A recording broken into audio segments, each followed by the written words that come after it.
Chapter 8 in Pippi Longstocking is called Pippi Entertains Two Burglars. She entertains two burglars. Does that mean she beats them up? Or does that mean she puts on a show for them? Let's see. After Pippi's performance at the circus, there was not a single person in all the little town who did not know how strong she was. There was even a piece about her in the paper. But people who lived in other places, of course, didn't know who Pippi was.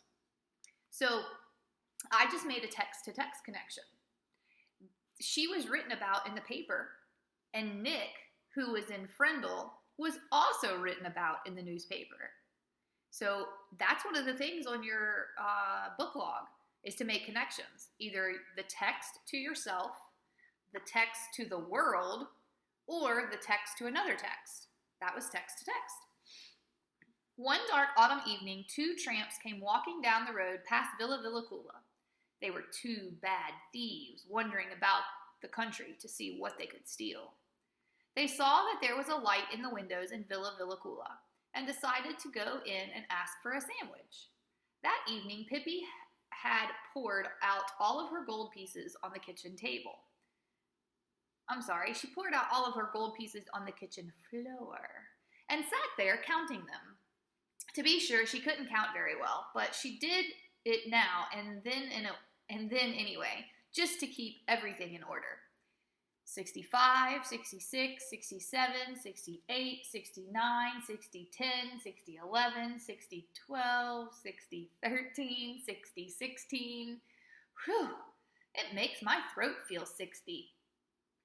Goodness, there must be some more numbers in arithmetic. Oh yes, now I remember. 104, 1,000. That certainly is a lot of money, said Pippi. There was a loud knock at the door. Walk in or stay out, whichever you choose, shouted Pippi. I never force anyone against his will. The door opened and the two tramps came in. You can imagine that they opened their eyes when they saw a little red-headed girl sitting all alone on the floor, counting money. Are you all alone at home? They asked. Of course not, said Pippi. Mr. Nilsson is at home too. The thieves couldn't very well know that Mr. Nilsson was a monkey, sleeping in a little green bed with a doll's quilt around his stomach. They thought the man of the house must be named Mr. Nilsson, and they winked at each other. We can come back a little later is what they meant. But to Pippi, they said, we just came in to ask what your clock is. They were so excited that they had forgotten all about the sandwich. Great strong men who don't know what a clock is, said Pippi. Where in the world were you brought up? The clock is a little round thingamajiggy that says tick-tack, tick-tack, and goes, but never gets to the door. Do you know any more riddles? Out with them if you do, said Pippi encouragingly. The tramps thought Pippi was too little to tell time, so without another word, they went out again. I don't demand that you say tack. Thanks in Swedish, shouted Pippi after them, but you could at least make an effort to say tick.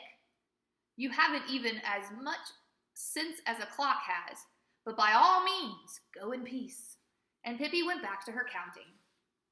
No sooner were the tramps outside than they began to rub their hands with delight. Did you see all that money? Heavenly day, said one of them. Yes, once in a while, luck is with us, said the other. All we need to do is wait until the kid and that Mr. Nilsson are asleep. Then we'll sneak in and grab the dough. They sat down under an oak tree in the garden to wait. A drizzling rain was falling. They were very hungry, so they were quite uncomfortable. But the thought of all that money kept their spirits up. From time to time, lights went out in the other houses, but in Villa Villacula, they shone on. It so happened that Pippi was learning to dance the shazachi, and she didn't want to go to bed until she was sure she could do it. At last, however, the lights went out in the windows of Villa Villacula too.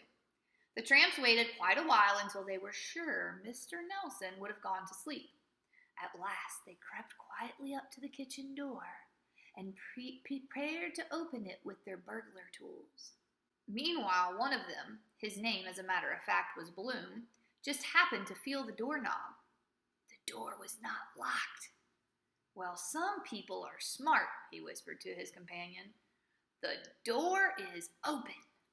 So much the better for us, answered his companion, a black-haired man called Thunder Carlson, by those who knew him.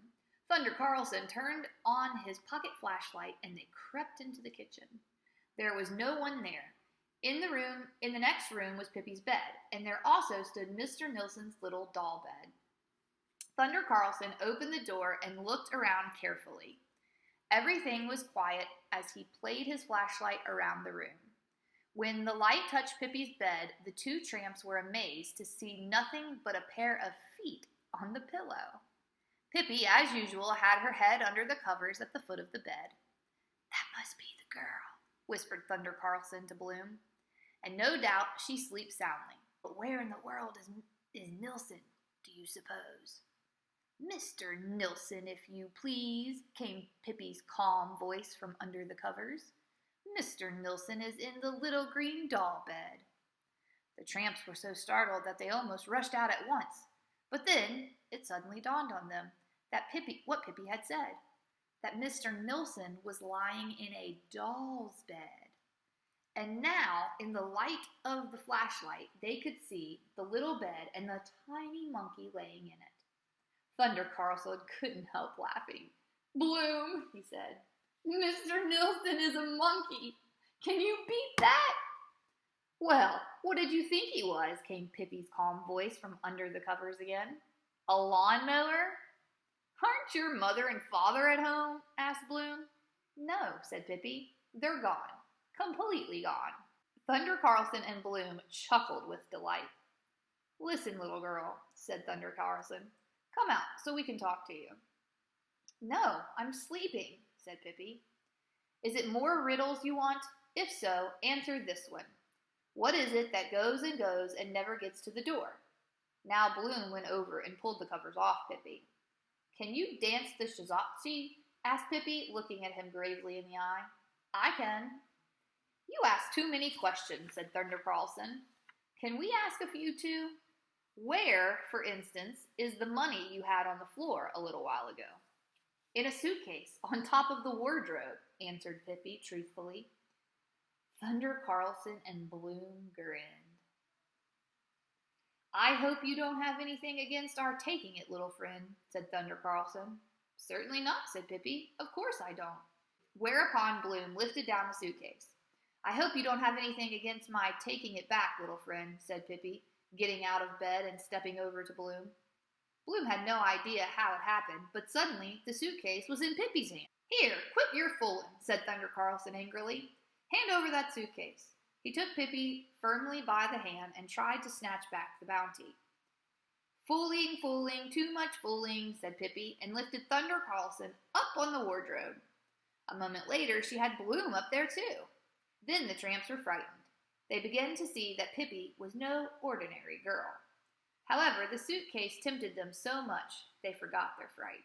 Come on now, both together, yelled Thunder Carlson, and they jumped down from the wardrobe and threw themselves on Pippi, who had the suitcase in her hand. Pippi gave each one a little poke with her finger, and they shrank away into a corner. Before they had a chance to get up again, Pippi had fetched a rope and, quick as a flash, had bound the arms and legs of both burglars. Now they sang a different tune. Please, please, miss, begged Thunder Carlson. Forgive us. We were only joking. Don't hurt us. We are just two tramps who came in to ask for food. Bloom even began to cry a bit. Pippi put the suitcase neatly back on the wardrobe. Then she turned to her prisoners. Can either of you dance the shazotchi? Why, yes, said Thunder Carlson. I guess we both can. Oh, what fun, cried Pippi, clapping her hands. Can't we dance a little? I've just learned, you know. Well, certainly, by all means, said Thunder Carlson, a bit confused. Pippi took some large scissors and cut the ropes that bound her guest. But we don't have any music, she said in a worried voice. Then she had an idea. Can you blow on a comb? She said to Bloom, and I'll dance with him. She pointed to Thunder Carlson. Oh, yes, Bloom could blow on a comb all right, and blow he did, so that you could hear it all through the house. Mr. Nilsson sat up in bed, wide awake, just in time to see Pippi whirling around and dance with Thunder Carlson. She was dead serious and danced as if her life depended on it. At last, Bloom said he couldn't blow on the comb any longer because it tickled his mouth unmercifully. And Thunder Carlson, who had tramped the roads all day, began to feel tired. "Oh, please, just a little longer," begged Pippi, dancing on. And Bloom and Thunder Carlson could do nothing but continue. Here is Pippi dancing with Thunder Carlson while Bloom blows the comb. At 3 in the morning, Pippi said, "I could keep on dancing until Thursday, but maybe you're tired and hungry." That was exactly what they were, though they hardly dared to say so. Pippi went to the pantry and took out bread and cheese and butter, ham and a cold roast and milk, and they sat around the kitchen table, Bloom and Thunder Carlson and Pippi, and ate until they were almost four-cornered. Pippi poured a little milk into her ear. "That's good for earache," she said. She poured milk in her ear? "Poor thing, have you got an earache?" asked Bloom. "No," said Pippi, "but I might get one." Finally, the two tramps got up, thanked Pippi for the food, and begged to be allowed to say goodbye. "It was awfully jolly that you came. Do you really have to go so soon?" said Pippi regretfully. "Never have I seen anyone who can dance the shajakshi the way you do, my sugar pig," she said to Thunder Carlson. And to Bloom, "If you keep on practicing on the comb, you won't notice the tickling." As they were going out the door, Pippi came running after them and gave each a gold piece. "These you have honestly earned," she said. And now there she is in her bed. They ended up each getting a gold piece because they earned it, she said. They danced with her and earned it. Do you think they will come back for the gold, or do you think they've learned a lesson that they can't mess with Pippi? Make sure you find a part of your book log to respond